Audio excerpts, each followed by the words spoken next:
Eh, vamos a... casi no hay controversia aquí, no hay controversia. Si ustedes buscan mensajes, los que creen que esta enseñanza es para personas que no son salvas y solamente creyentes que no han obedecido el Evangelio. En esta parte, en estos versículos del día de hoy, en estos versículos del día de hoy, ellos piensan o creen de que aquí está hablándole a salvos. O sea, en el contexto es para no salvos, pero especialmente aquí le está hablando a personas que han sido salvas y por lo tanto casi no existe controversia, pero siempre ellos hacen énfasis en que todo el contexto era para personas solamente creyentes y pues no para personas salvas. Pero en esto hay una excepción. Entonces, es interesante. Yo quiero destacar estas palabras, estamos persuadidos de cosas mejores. Quiero enfatizar ahí, estamos persuadidos de cosas mejores.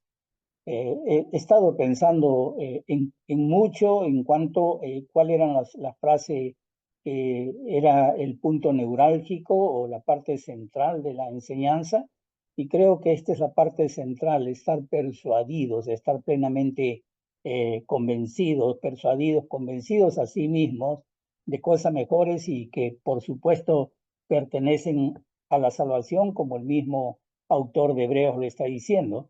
Acuérdense que la clase anterior era acerca de advertirle del peligro de apartarse de Dios, de apostatar de Dios. Eso es lo que hablamos la semana pasada.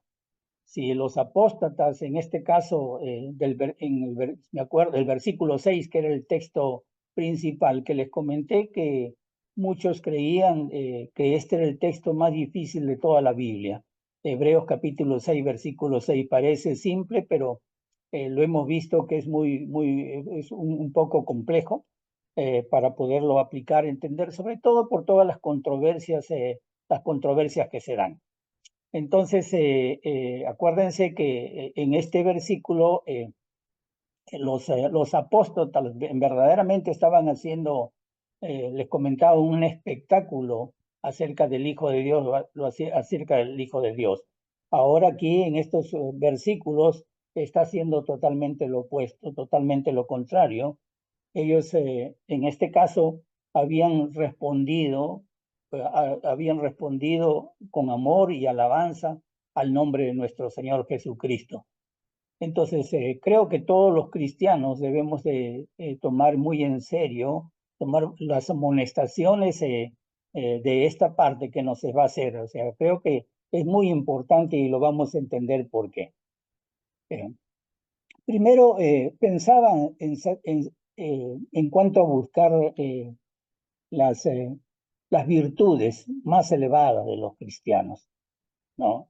Esas virtudes, esas cualidades eh, que se destacan en la vida de cada cristiano, y ustedes pueden observar, siguiendo la misma dinámica que hemos hecho los estudios anteriores, vemos nosotros que el autor de esta carta está llamando a los destinatarios, los está llamando amados y les está expresando, en verdad, con estas palabras, una verdadera calidez de sus sentimientos para con estas personas. Hay un trato muy cálido, muy amable de él hacia quien se está dirigiendo.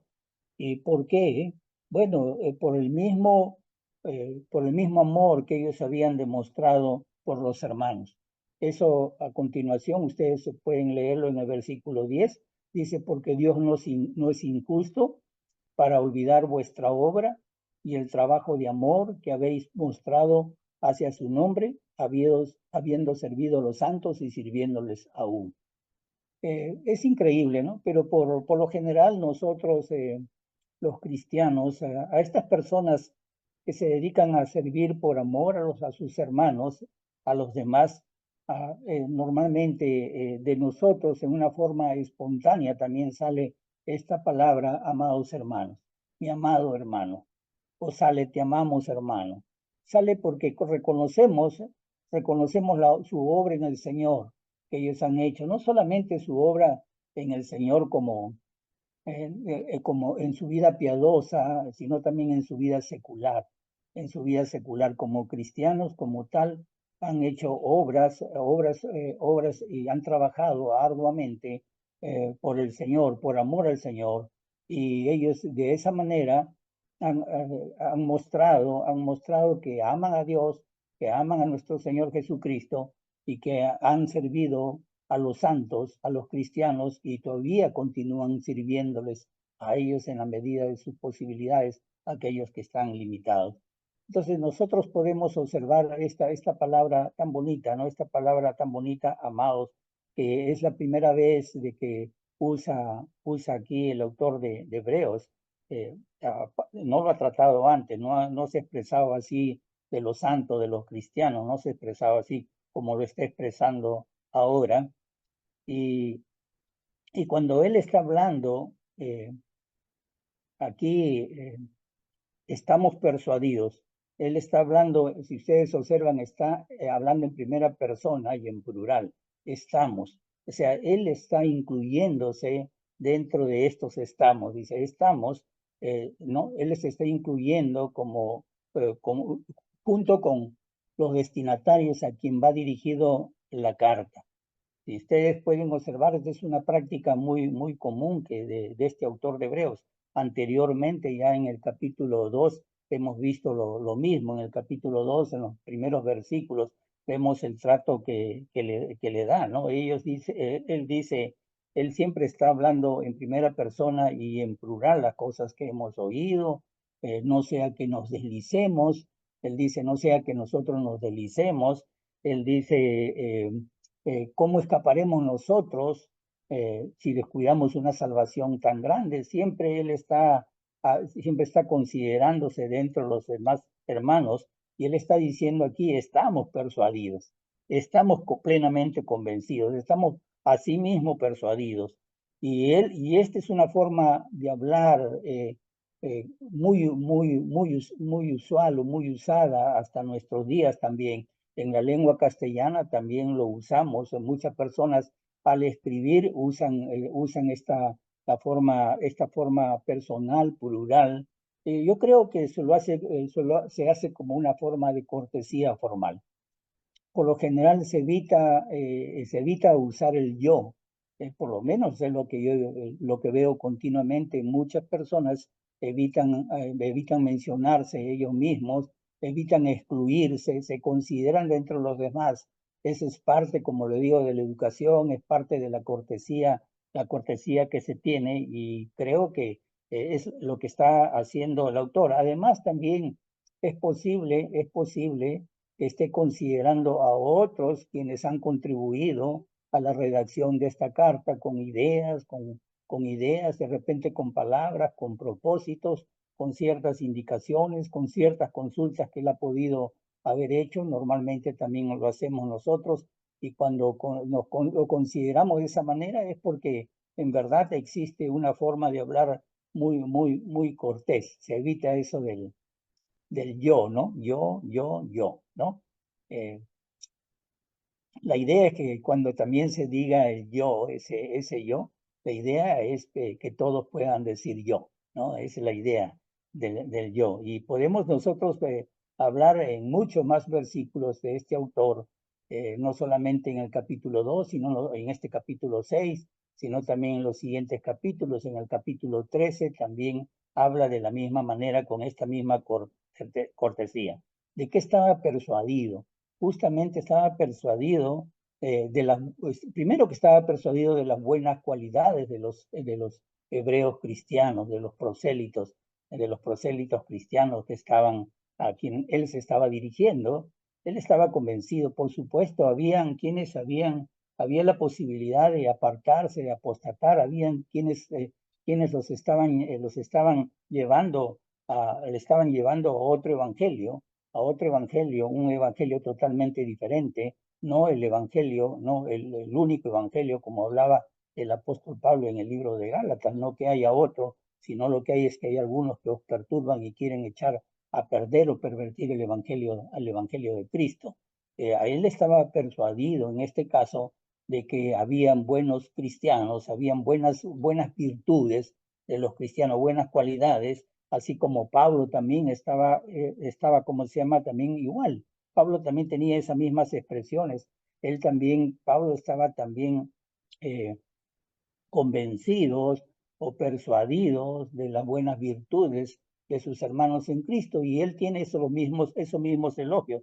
Y ustedes se van a Romanos capítulo 15, ustedes pueden encontrar que él está diciendo casi parecido, con otras palabras, prácticamente está dando una definición. En Romanos capítulo 15, versículo 14, él está diciendo: estoy seguro de ustedes, hermanos míos, estoy convencido de ustedes, hermanos míos, que ustedes están llenos de bondad, que están llenos de todo conocimiento, virtud, ¿no? De bondad, conocimiento, de tal manera que ustedes pueden llamarse la atención o pueden amonestarse unos a otros, están en esa capacidad. Ustedes pueden observar que es casi lo mismo. Estoy persuadido, dice, la estamos persuadidos, dice el autor de Hebreo. Ahora tenemos otra frase ahí interesante, ¿no? Estamos persuadidos de cosas mejores, y dice que pertenecen a la salvación. Indudablemente hemos estado hablando acerca de cosas que pertenecen a la salvación, muy importantes, ¿no? Estábamos hablando de los rudimentos, de los primeros rudimentos del Evangelio, de las enseñanzas de Cristo, de las enseñanzas de Cristo, del Evangelio de Cristo. Estábamos hablando de esos primeros rudimentos,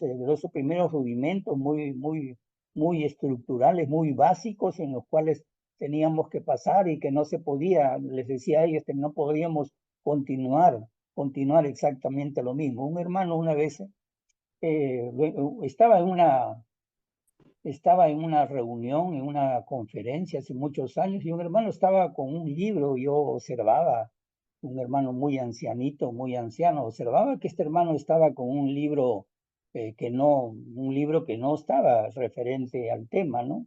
Y no sé si a mí me pareció falta de cortesía o qué, pero a las finales hubo ocasión de conversar con él. Estábamos comiendo ahí entre varios hermanos y hubo ocasión de conversar. Y él me dice: no, lo que pasa es que ya el hermano tendría más de 80 años, ¿no? Pero lee muy bien. Me dice: lo que pasa es que ya cuando escucho que siempre están rumiando, y utilizó la palabra rumiando, quizás no entendía muy bien el castellano, el español, ¿no? Entonces, el castellano, que como si siempre están rumiando lo mismo y lo mismo y lo mismo, ¿no? Y es pasar, o sea, es salir de eso, es lo que lo que había estado tocando el autor, habíamos visto, de salir, de estar en los mismos rudimentos, pero que sí son cosas que son importantes para la salvación. Yo le decía: no es que las enseñanzas de Cristo no sean lo importante, sino que tenemos que seguir avanzando más allá. Indudablemente que cuando físicamente, que con el tiempo, si hubieran, poco a poco iremos creciendo, iremos mejorando, y podemos definir por grupos para poder quizás volver a clases básicas para las personas para los hermanos, las personas que son bebés en la palabra de Dios, para aquellos que están escuchando la palabra de Dios, son creyentes, y para aquellos que también están más avanzados. Si Dios quiere, con el tiempo, esta es una posta, yo estoy seguro que ustedes seguirán la posta, ¿no? Muchos de ustedes. Yo creo que podemos llegar a ese punto algún día, ¿no?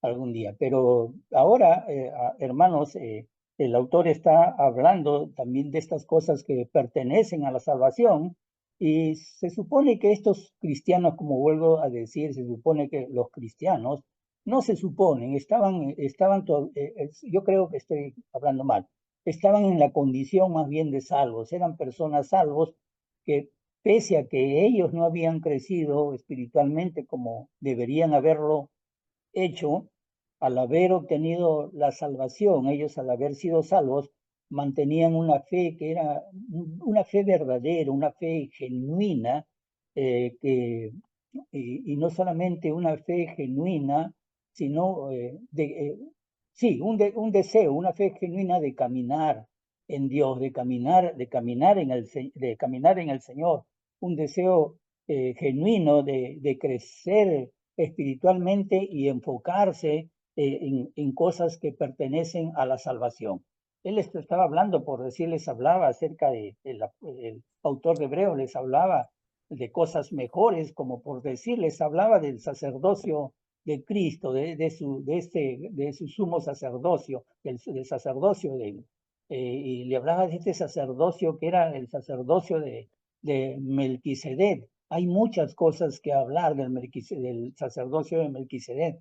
Hay muchas cosas que hablar de lo que es ser un sumo sacerdote. Hay muchas cosas complejas en cuanto a la vestimenta, en cuanto al vestido, a la vestimenta, en cuanto a los rituales, en cuanto a los ornamentos que han sido santificados para el servicio del Señor, en cuanto al pectoral y las 12 semipiedras preciosas que tenía el pectoral. Cada cosa de esas nos habla, son símbolos que nos hablan de muchas cosas. En realidad es un lenguaje que pues habla de mucho, y todo eso de mucho se encierra en una palabra para no complicarlo, nos habla de Cristo. El Antiguo Testamento, los profetas y la ley y los profetas nos hablan de Cristo. Ese es el punto, el Cristo. Y todo eso nos habla de Cristo. Todo eso es algo que parece, algo que parece, y no es lo verdadero.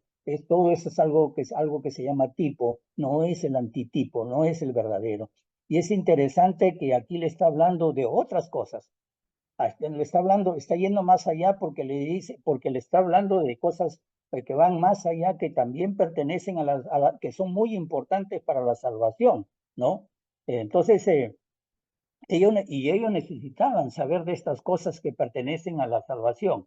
Sí, por supuesto, alguien me puede decir que sí, se puede tratarse de estas cualidades, de estas virtudes que resultan de la salvación, que son el resultado de la salvación. Sí, la Biblia no dice virtudes, la Biblia habla de fruto del Espíritu, ¿no? Un fruto que tiene, voy a hablar figuradamente, que tiene varios sabores, que tiene 7 ahí sabores diferentes, que son virtudes. Y acuérdense que en la virtud siempre está en medio de la injusticia, ¿no? Del medio de la injusticia, en medio de lo que se llama vicios, en medio de los vicios. Entonces, estamos hablando acá de virtudes posiblemente que pertenezcan a la salvación, y está hablando de cómo crecer en estas virtudes, cómo crecer de repente en el fruto del Espíritu, y cómo crecer en fe, que es lo más, que también es algo muy importante, muy medular, ¿no? Entonces, por supuesto que los fieles van a los que son fieles van a recibir una mayor recompensa por el servicio que ellos brindan, por el servicio que ellos hacen, de qué es lo que vamos a hablar, ¿no? O que va a hablar acá, ¿no? Si no, no tendría sentido, por decir si no es así, si no fuera así, no tendría algunos sentidos, por decir algunas parábolas del Señor, ¿no? Hay muchas parábolas, unas parábolas donde nos dicen que los fieles van a recibir mayor recompensa. Hay una parábola que está en Mateo capítulo 25, ¿no? En Mateo capítulo 25, del 34 al 40. Entonces, yo no voy a leer algunos versículos nomás, ¿no? Algunos versículos donde dice, un ratito.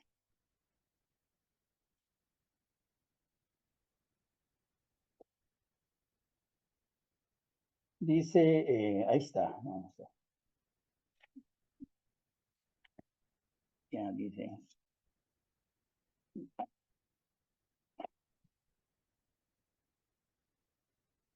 Dice acá,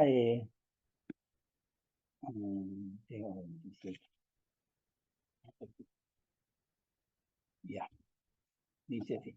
Entonces los justos responderán diciendo, Señor, ¿cuándo te vimos hambriento y te sustentamos, o sediento y te dimos de beber?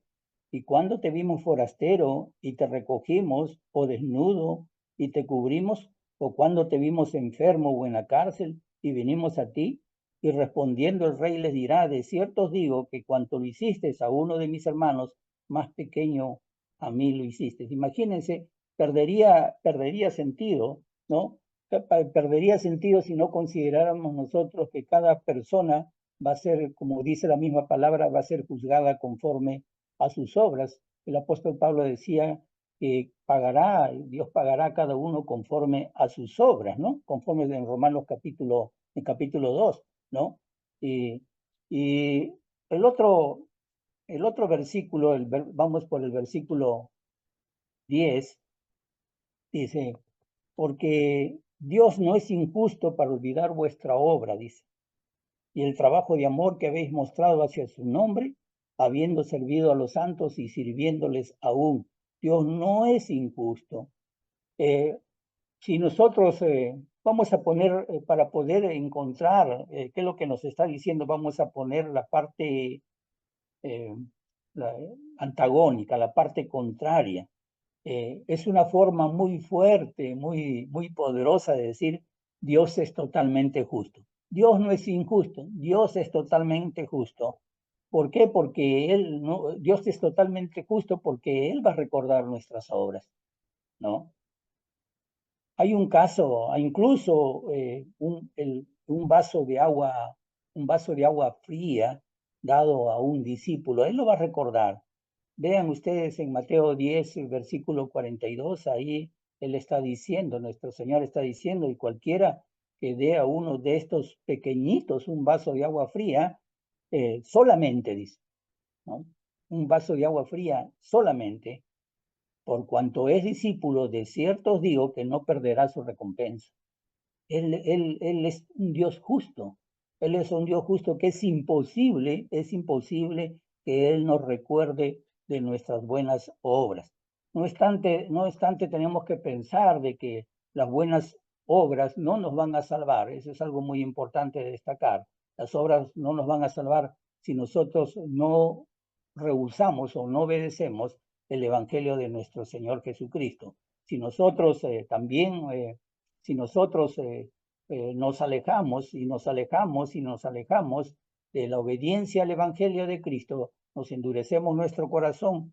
eh, eh, eh, por supuesto, esto no implica que las buenas obras te van a salvar. No, no, eso no está diciendo.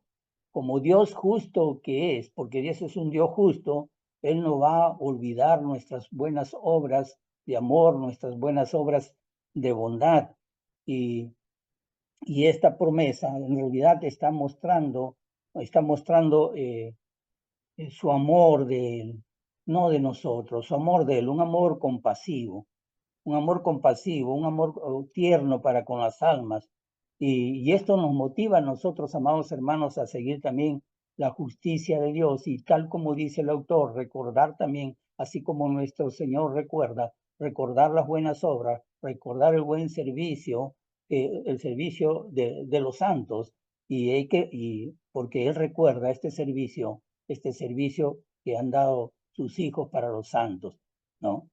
Y porque ahí dice, habiendo servido a los santos y sirviéndoles aún, es decir, continúan sirviéndoles. Habían incluso mostrado compasión hasta por los presos, ¿no? Los presos, digo hasta no, por los presos, hasta los presos tuvieron compasión por ellos, ¿no? Más adelante en el capítulo 10 de Hebreos, el autor va a hablar acerca de esto, porque dice, porque de los presos también ustedes se compadecieron. Él menciona esto en el capítulo 10, versículo 34 de Hebreo, menciona de que ellos él recordaba que por los presos ellos se habían compadecido, por los que estaban en prisión, ¿no? Imagínense ustedes, lo cual pues implica tener un ministerio así no es tan sencillo. Muchos creen que es sencillo tener un ministerio y visitar a las cárceles, ¿no? No es tan fácil, hermanos. No les voy a contar los detalles, pero no todos tenemos la capacidad. Hay ciertos ministerios que en realidad a veces no los podemos realizar todos, ¿no? No los podemos realizar todos. Bueno, el cuerpo tiene muchos miembros, pues, ¿no? Y cada miembro tiene su función y ocupa su lugar en el cuerpo de Cristo. Entonces, quizás hay varios versículos que me gustaría, los apunté, me gustaría leerlos rápido porque es muy importante, me parece que son importantes. Nosotros vemos vemos las obras de Jesús, y estamos viendo las obras no a Jesús como Dios, sino a Jesús como hombre, a Cristo Jesús. Y nosotros en Juan, por decir en Juan capítulo 5, versículo 9, dice, respondió entonces Jesús y le dijo, de cierto digo, no puede el Hijo hacer nada por sí mismo, sino lo que ve hacer al Padre, porque todo lo que el Padre hace también lo hace el Hijo igualmente. En el 30 dice, 5:30, no puedo yo hacer nada por mí mismo según oigo, así juzgo, y mi juicio es justo, porque no busco mi voluntad, sino la voluntad del que me envió, la del Padre. No puedo yo hacer nada por mí mismo según oigo, así juzgo, y mi juicio es justo, porque no busco mi voluntad, sino la voluntad del que me envió, la del Padre. Entonces, estamos viendo, aquí no solamente estamos hablando de las palabras de Jesús, estamos viendo nosotros las obras de Jesús. En Juan también 14, en Juan 14, versículo 31, dice, mas para que el mundo conozca que amo al Padre, y como el Padre me mandó, así hago, levantaos, vámonos de aquí. Y Pedro, en capítulo Hechos, versículos 10, 38, Pedro dice acerca de Cristo, ¿no? Que dice, como Dios ungió con el Espíritu Santo y con poder a Jesús Nazaret, y como éste anduvo haciendo bienes y sanando a todos los oprimidos por el diablo, porque Dios estaba con él. Entonces, miren, hermanos, la vida de nuestro Señor Jesucristo, creo que eh, está resumida en esto. Yo estaba pensando en este texto de Hebreo capítulo 10:38, de 10:38, estaba pensando que aquí hay una abstracción, se puede hacer una abstracción, un resumen de la vida de Cristo, ¿no? Un resumen de la vida de Cristo. Él está diciendo, él está diciendo aquí en este versículo, eh, eh, él está diciendo, las obras no son mías, sino de mi Padre, ¿no? Jesús, y en Hechos capítulo 10:38, creo que acá está mejor, haciendo bienes y sanando a todos los oprimidos por el diablo, haciendo bienes. Él hizo bienes y solo bienes. Y esto tiene que ver con este texto, estos textos que estoy tratando, ¿no? Estoy tratando, porque es quizás hacer algunos comentarios que nos pueden ayudar a nosotros. Él hizo solamente bienes. Él nunca ofendió a nadie. Él no agravió a ninguna persona. O sea, jamás conocemos a un Jesús violento que actuó físicamente contra las demás personas, ni lo hizo en palabras.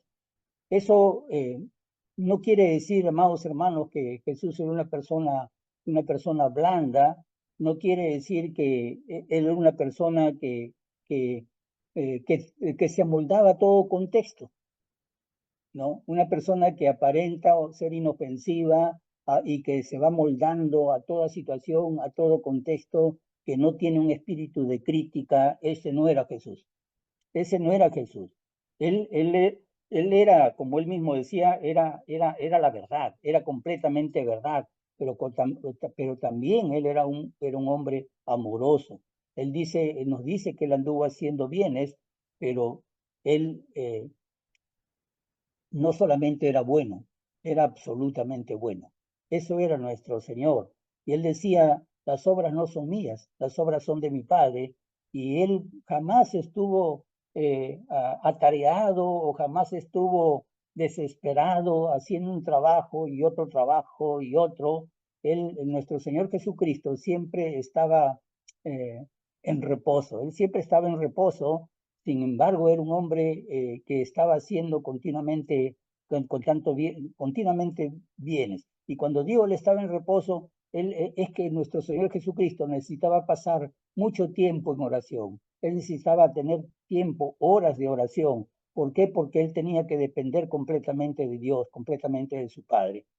Lo que les estoy diciendo es eso, indicando eso, que necesitamos, así como Él, depender completamente de Dios. Necesitamos hacer las buenas obras, sí, pero tenemos que hacer las buenas obras del Padre, así como Jesús hacía las buenas obras de su Padre. Y tenemos que depender de Dios. Y no solamente lo podemos depender de Dios cuando nosotros estamos, cuando pasamos con Él, cuando lo conocemos a Él, cuando caminamos con Él. Si nosotros pudiéramos entender esto, pudiéramos entender el propósito de Dios en nosotros y ser conformados a Él. Y cuando estoy diciendo conformados a Él es para que nosotros vivamos y actuemos y obremos como Él.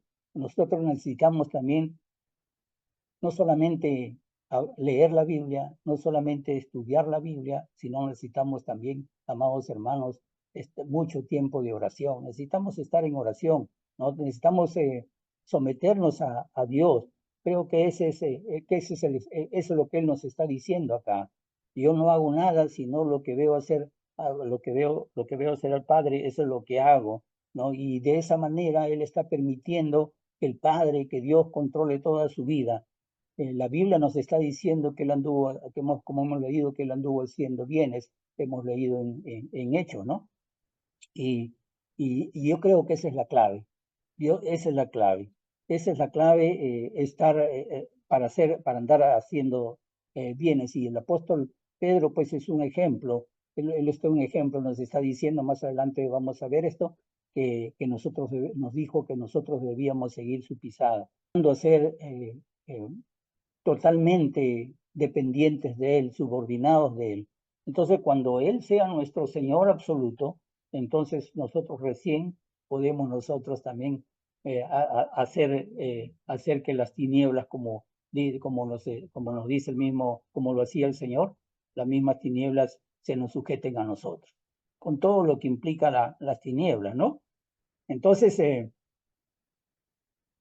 vemos a ese Jesús, a este Señor, al Señor Jesús, que cuando las 5.000 personas estaban con hambre, necesitaban alimentos, vemos a Jesús que Él no llamó para esto no llamó a los purpurados, no llamó al concilio, no llamó al concilio. Él nunca tuvo una reunión, nunca se reunió, nunca hubo votación. A ver, votemos por mayoría para hacer un programa, para poder llevar el alimento para ellos. Él sencillamente hacía lo que veía ser su padre, nada más, lo que veía ser su padre, ¿no? Y nosotros hoy en día tenemos muchas ventajas que en ese tiempo no se tenían para hacer las obras de Dios. Entonces, y aquí el autor está refiriéndose a eso, ¿no? Se está refiriendo, ellos continuaban sirviéndole, aún dice, ¿no? Aún le servían, ellos continuaban sirviendo. Servir es diaconeo, en este caso la palabra diaconeo, lo que implica que ellos estaban sirviendo de una manera personal, y al servir de una manera personal, ellos estaban participando de las aflicciones de los demás. A veces uno siente, no a veces, sino uno expresa y dice, en realidad sí, me estoy triste, triste y triste, estoy pasando por esto, pero estamos tristes no por nosotros, sino estamos muchas veces tristes por lo que les está pasando a nuestros hermanos. A nuestros hermanos, es ser partícipe de sentir aflicción por los demás, ¿no?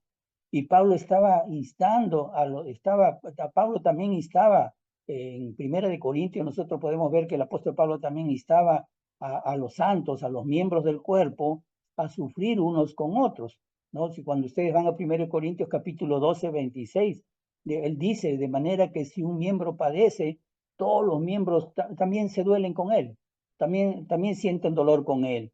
Y si un miembro recibe honra, también todos los miembros con él se gozan. Hermanos, esto es algo que tenemos que aprenderlo, eso es algo que tenemos que hacerlo carne, eso es algo que tenemos que internalizarlo porque es difícil. Yo le digo por qué es difícil, porque aquí el apóstol Pablo y más adelante también el autor de Hebreos está hablando de una condición que tenían los cristianos, está hablando de una identidad. Los cristianos se identificaban unos a otros, tenían una identificación en común, no era una identificación individual, no era una identificación egoísta, estaban en relación unos con otros y todos dependían unos con otros. Es algo que a veces obviamos decir, obviamos hablar de una identidad, pero el que ha vivido y el que sale y conoce cómo ser una identidad común, una identidad común puede establecer la diferencia. Por muchos años nosotros hemos sido voy a utilizar la palabra aldeas, ¿no? Aldeas, a pueblos pequeños, muy pequeños, rurales, hace 15 años, 20 años, yo podía ver esa identidad. Cuando una persona se duele, todos se duelen. Cuando me acuerdo haber ido por algunos casos legales con mi hijo que estaba un poco jovencito, lo llevaba para que él vea, ¿no? 5 de la mañana a la asamblea del pueblo por una cuestión pequeña y bueno, me invitaban como abogado a la reunión y cuando iba a la reunión yo podía ver cómo que no podía ayudarlos. Para mí era muy difícil porque ellos tenían una identidad comunal.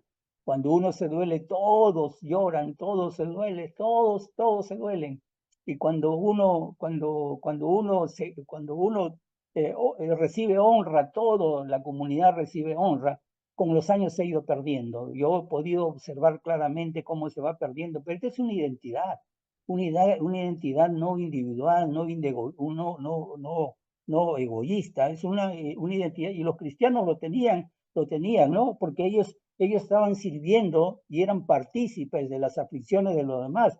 Ellos mostraban el amor a los demás. Ese es el amor que era mostrado hacia su nombre, al nombre de nuestro Señor Jesucristo. Eso es lo que está diciendo, mostrado hacia su nombre. Esa es la otra expresión. Y esta palabra nombre está representando a Cristo mismo. Cuando decimos en su nombre, la palabra nombre, en nombre de alguien, significa a sí mismo, él mismo, ¿no? Él mismo. Entonces, representa a Cristo mismo. Y esto ya era una costumbre o era usado en el pueblo judío también. Ellos lo entendían, ellos estaban entendiendo perfectamente bien. Acuérdense que le está hablando a los hebreos. ¿Por qué? Porque ellos utilizaban mucho la palabra nombre para evitar hablar o mencionar el nombre de Dios. El nombre de Dios realmente no se conoce, se perdió. Unos dicen Yahvé, otros dicen Jehová porque es cómo sonaba en alemán y bueno, lo hemos usado usualmente Jehová, ¿no? Lo hemos usado Jehová. Entonces podemos ver nosotros que no, se perdió.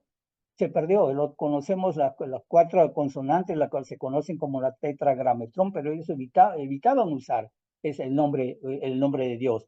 Y ellos por eso conocían. Y estos cristianos, para no alargarnos sobre ese punto, estos cristianos estaban realizando pues obras buenas, obras benevolentes, teniendo precisamente las enseñanzas que habían recibido del Señor mismo y del mismo Señor y algunos a través de sus discípulos, y indudablemente que era muy importante la familia de la fe. Había que ayudar a la familia de la fe. El apóstol Pablo también lo dice en el libro de Gálatas capítulo 6, dice, según tengamos oportunidad, hagamos el bien a todos, y él dice mayormente a la familia de la fe.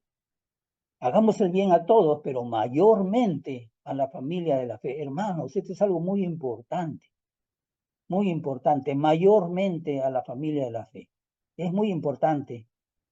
Acuérdense, si bien a veces estamos unidos por vínculos de sangre como familia, acá también estamos unidos por vínculos de sangre y esa sangre es de nuestro Señor Jesucristo. Y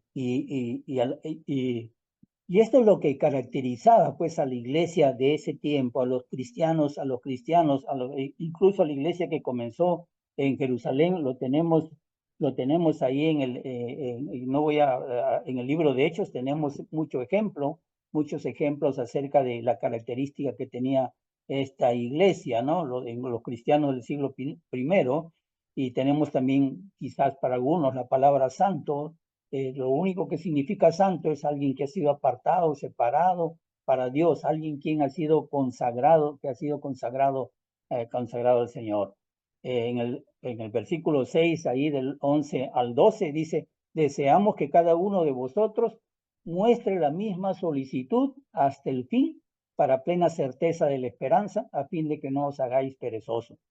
La actitud de a quienes estaba dirigiendo la carta, esta actitud que tenían ellos hacia las personas necesitadas a las personas, a las cuales ellos estaban haciendo buenas obras, debería de continuar, ¿no? Debería de continuar. Este deseo, esta palabra deseo es la misma que tuvo nuestro Señor Jesucristo cuando mandó a preparar las Pascuas a sus discípulos y le dijo, ¿cuánto he deseado? ¿Recuerdan ustedes cuánto he deseado? Es la misma palabra en griego, o sea, hablando de ese deseo, cuánto he deseado. Entonces, el autor aquí también está mostrándose, por supuesto, compasivo con los santos, ¿no? Se está mostrando compasivos con ellos.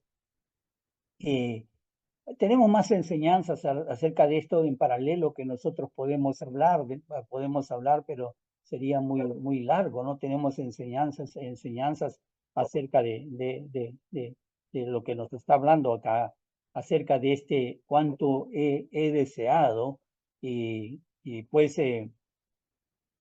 y él acá dice también la otra expresión es la certeza de la esperanza. La certeza de la esperanza es la otra expresión que está usando. Y esta certeza de la esperanza es tener, lo que está hablando es de tener una fe basada en las promesas de Dios. Ahí ustedes van más adelante, van a ver en Hebreos 11:1 que dice, la fe es la certeza de lo que se espera, la convicción de lo que no se ve. Hay otra versión que por ahí leí, dice la evidencia de lo que no se ve. La certeza de lo que se espera. Ese es tener esa certeza de esperanza. Esa no es una definición de fe, pero lo que puedo yo estar de acuerdo con el autor donde dice que es una certeza de la esperanza.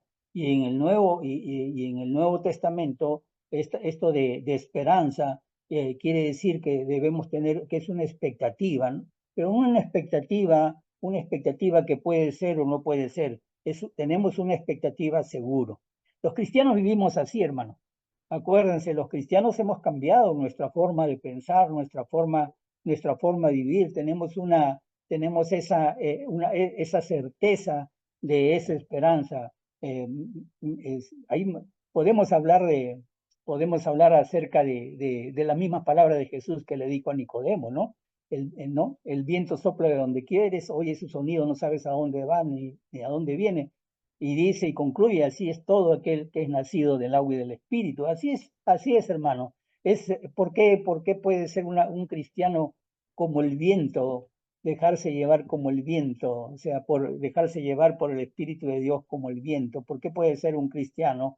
Por esa certeza de la esperanza, porque hay una confianza, una seguridad. Más adelante nos va a hablar el autor de Hebreos, precisamente en Hebreos 11, acerca de una serie de héroes de la fe que vivieron bajo esta esperanza, digamos, una esperanza verdadera, y esta esperanza verdadera, para no olvidarnos, va bien ligada a la fe, va ligada a la fe, va unida a la fe, esta esperanza va unida a la fe.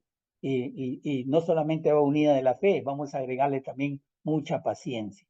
Hay que tener paciencia, hay que tener aguante es la paciencia, la certeza que tenemos nosotros en nuestro Señor Jesucristo, esa seguridad que tenemos en Cristo, surge de la fe.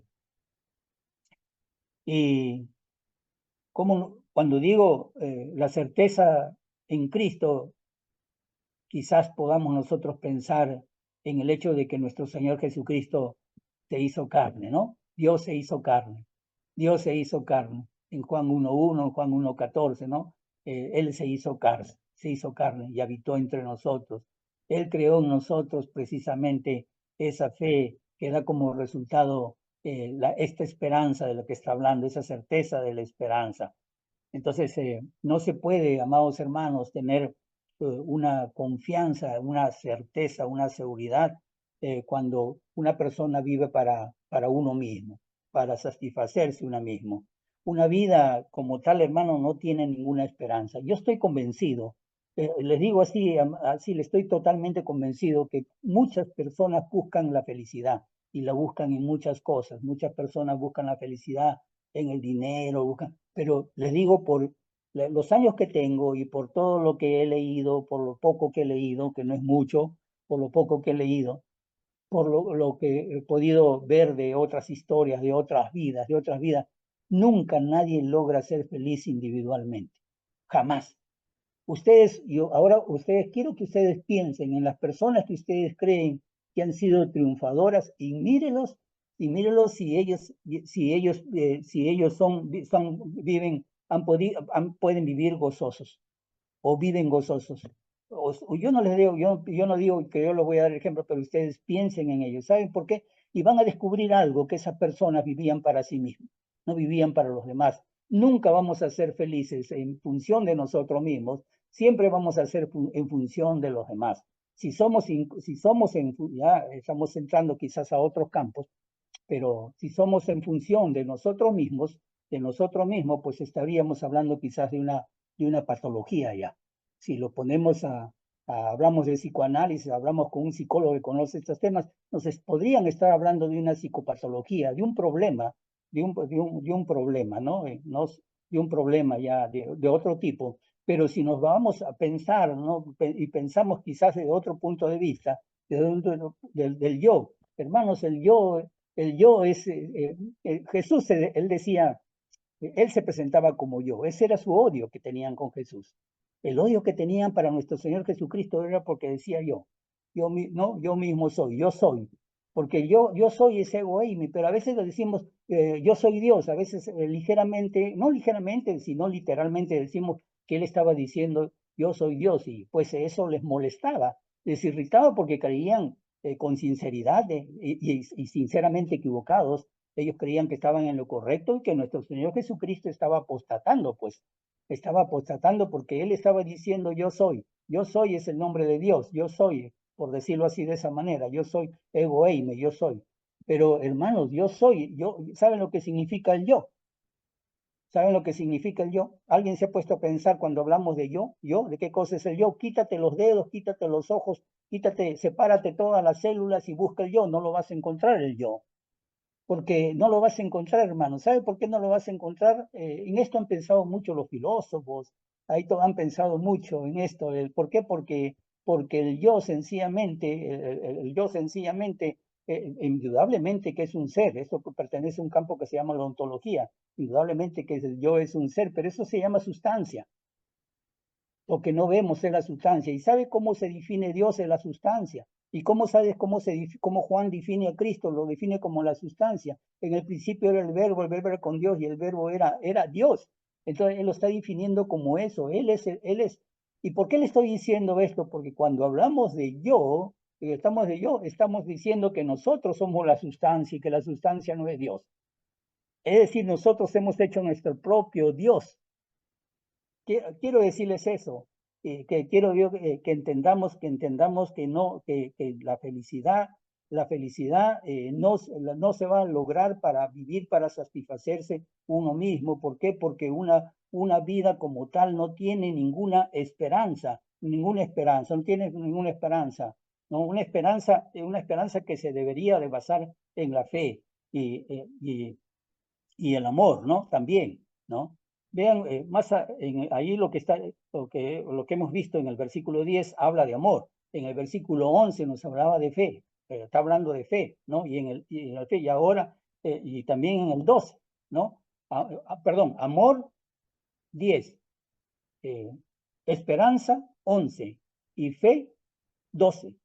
Y ustedes pueden ver que es la misma, las mismas tres palabras que el apóstol Pablo hablaba, ¿no? Y decía, ahora permanece en la fe, la esperanza y el amor, pero mayor de estos, ¿y qué cosa decía él? Mayor de estos es el amor, es el amor.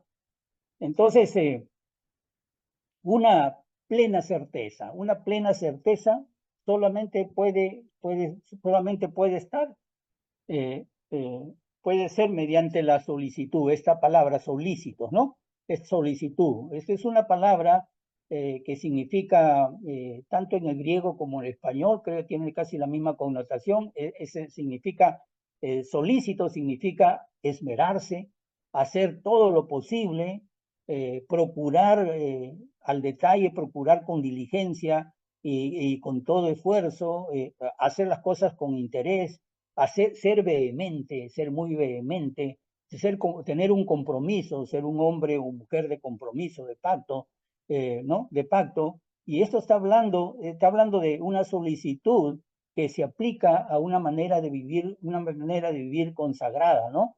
Entonces, y esa certeza eh, se posee, esa seguridad, esa plena certeza se posee, se adquiere cuando ansiosamente lo estamos buscando, cuando ansiosamente lo estamos deseando, cuando ansiosamente estamos esperando el galardón como recompensa. También más adelante en Hebreos 11 nos va a hablar acerca de este galardón y nos dice, ¿por qué? Porque nos está diciendo el autor que sin fe es imposible agradar a Dios. No podemos agradar a Dios sin esa fe, sin esta esperanza. Esta esperanza es parte de una fe que tiene un compromiso, ¿no? Un compromiso. Una fe que se dice que es una fe comprometida. ¿Y esto qué indica? Que tenemos que ir más allá, hermanos, más allá. Tenemos que tratar de pensar en las escrituras. No, a veces no necesariamente leer, porque a veces tenemos planes de lecturas de toda la Biblia, hay planes de un año. Yo creo que lo más importante es agarrar párrafos, poco a poco la Biblia y pensar mucho en las escrituras, pensar mucho en lo que estamos leyendo. No solamente eso, está hablando de predicar el Evangelio también, porque no solamente se trata de escucharlo, de conocer el Evangelio, conocer los primeros rudimentos de la doctrina de Cristo, sino que si la conocemos, la podemos también enseñar a los niños en la palabra, a los que están conociendo la palabra, solícitos que no solamente en nuestra vida personal, amados hermanos, podemos mostrar la gloria de Dios, podemos glorificar a Dios también en nuestro trabajo secular, podemos nosotros ser solícitos también en nuestro trabajo secular, ¿no? También nos enseña la palabra, nuestro mismo Señor Jesucristo nos enseñaba esto en Mateo capítulo 5, y de esa manera nosotros podemos tratar de ayudar a otros a aprender la voluntad de Dios y nosotros también, por doble beneficio, hacer la voluntad de Dios, ¿no? Y, y también nos dice, la palabra imitadores le estoy dejando, perezosos, la palabra imitadores lo estoy dejando porque vamos a tocar más adelante en el capítulo, un poco más adelante en el capítulo 11, en el capítulo 11, y vamos a explicar acerca de esta palabra, ¿no? ¿Por qué? Porque cuando habla de imitadores, pues ahí nos trae a la memoria muchas expresiones, ¿no? Del apóstol Pablo, es ser imitadores de mí como yo de Cristo, etcétera, ¿no? Porque, ¿no? Imitadores de las iglesias de Dios, imitadores de Cristo, imitadores de Dios, etcétera. Entonces, aquí dice, sino imitadores de aquellos que por la fe y la paciencia heredan las promesas, ¿no? Entonces, eh, las promesas de Dios, hermanos, se heredan mediante la paciencia, indudablemente, ¿no? La paciencia. Hay una palabra para esto que es macrotumia, es la paciencia también la Biblia nos los muestra como longanimidad. Es esa paciencia que es capaz de soportar incluso la violencia de los demás, ¿no? Es una paciencia, ¿no? Una paciencia, heredando las promesas, ¿no? Entonces, heredando las promesas, perdón, mediante la paciencia, la paciencia. Esto se implica por supuesto, mucha fortaleza, la paciencia que se sufre para con otras, sufrida o efectuada o hecha por otras personas. Entonces, en forma simple significa, pues, resistir, tener esa capacidad, ese aguante de resistir las pruebas, las dificultades, mientras que pues se mantiene una disposición gozosa, una disposición alegre y difícil, me imagino que sí, me imagino. Entonces, concluimos, hermanos, que un heredero, lo que está tratando de decir aquí, que un heredero cuando recibe la herencia, cuando recibe la herencia, esta esperanza se cumple. Y esto también ya hemos hablado en el capítulo 1, ¿no? En el capítulo 1, versículo 14. No todos dice, no todos los espíritus, no todos son espíritus ministradores enviados para servicio a favor de los que serán herederos de la salvación. Entonces,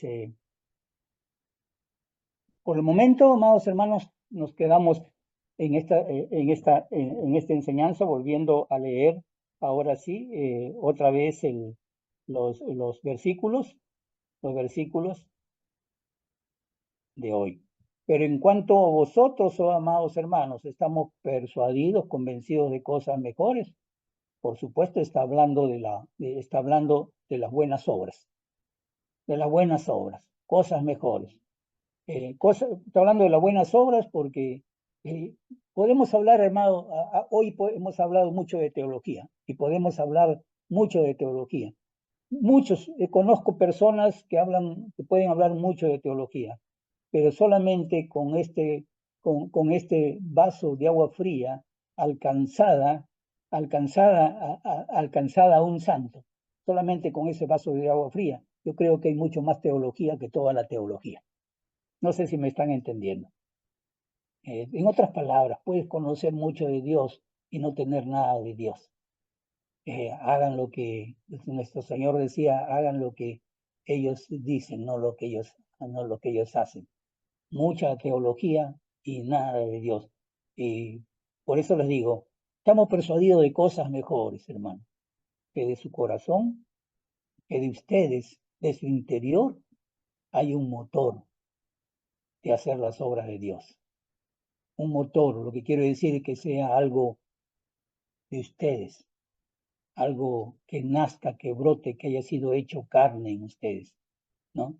Que, como dicen los psicólogos, que se haya internalizado en ustedes y que pertenecen a la salvación.